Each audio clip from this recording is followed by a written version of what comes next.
नमस्कार साथियों, मैं हूं अनूप थपलियाल। साथियों, निकाय चुनाव की घोषणा के साथ ही गदरपुर से बीजेपी के विधायक अरविंद पांडे के बयानों के बाद बीजेपी की अंदरूनी सियासत में गदर मचा हुआ है। एक बड़ा सा तूफान उठ गया है और अब सवाल इस बात को लेकर है कि अरविंद पांडे किस पर निशाना साध रहे हैं। सत्ता में भारतीय जनता पार्टी 2017 से लगातार बनी हुई है।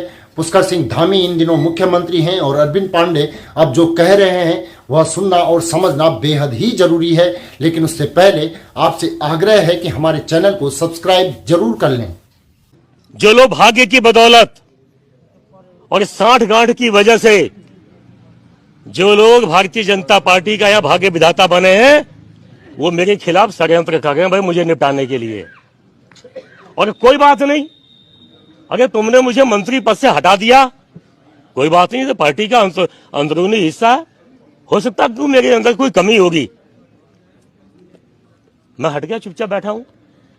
लेकिन माताओं बहनों, तुम आई हो ना, तुम लोग मेरे भाग्य विधाता हो। बस एक बात मन में सोचना, आखिर मेरे मंत्री पद से तुमने हटा दिया कोई बात नहीं, लेकिन मंत्री पद से हटने के बाद मुझे चैन से तो बैठने दो। मुझे ये भी नहीं बैठने दे रहे हैं कुछ लोग, जो लोग मेरे इलाके में गुटबाजी करवाना चाह रहे हैं। साथियों, अरविंद पांडे का कहना है कि वह संघ के स्वयंसेवक हैं, भारतीय जनता पार्टी का एक छोटा सा कार्यकर्ता है और कभी पार्टी विरोधी काम नहीं कर सकते। मैं संघ का स्वयंसेवक हूं, भारतीय जनता पार्टी का एक छोटा सा कार्यकर्ता हूं। कभी पार्टी विरोधी मैं काम नहीं कर सकता, ना कभी किया है। लेकिन आखिर ये धंधेबाज टाइप के लोग जो उत्तराखंड में बीजेपी के भाग्य विधाता बन गए हैं, इलाके में गुटबाजी कहा गया। यहाँ दिनेशपुर में 98% बंगाली भाई हैं।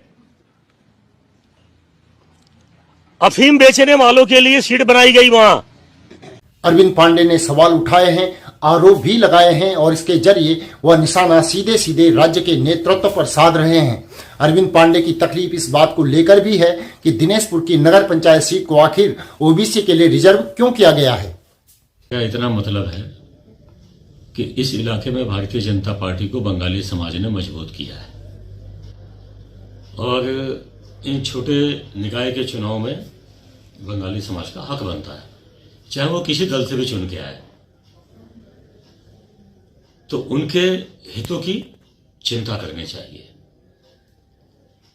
तो किन वजह से 98% बंगाली समाज के लोग होने के बावजूद ओबीसी के यहाँ कोई लोग नहीं है, इक्का दुक्का है, तो वो अच्छे लोग हैं।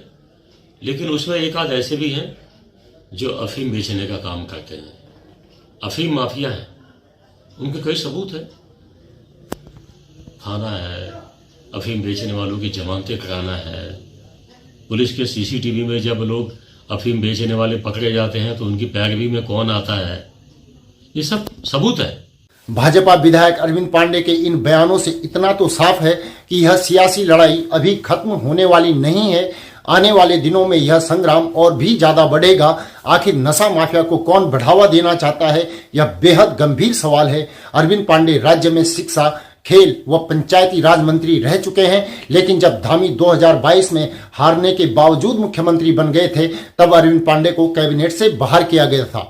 उनको शपथ नहीं दिलाई गई। अब अरविंद पांडे ने सवाल उठाए हैं, वह भी बिना नाम लिए, लेकिन कहा यही जा रहा है कि उनका सीधा निशाना मुख्यमंत्री पुष्कर सिंह धामी पर है। साथियों, इस रिपोर्ट को लेकर आपकी क्या राय है, कमेंट करके जरूर बताएं। साथ ही चैनल को सब्सक्राइब करें और नीचे दिए गए नंबर या फिर QR कोड के माध्यम से हमारा सहयोग भी जरूर करें। अभी के लिए इतना ही। अगली रिपोर्ट में आपसे जल्दी ही मुलाकात होगी। तब तक के लिए नमस्कार।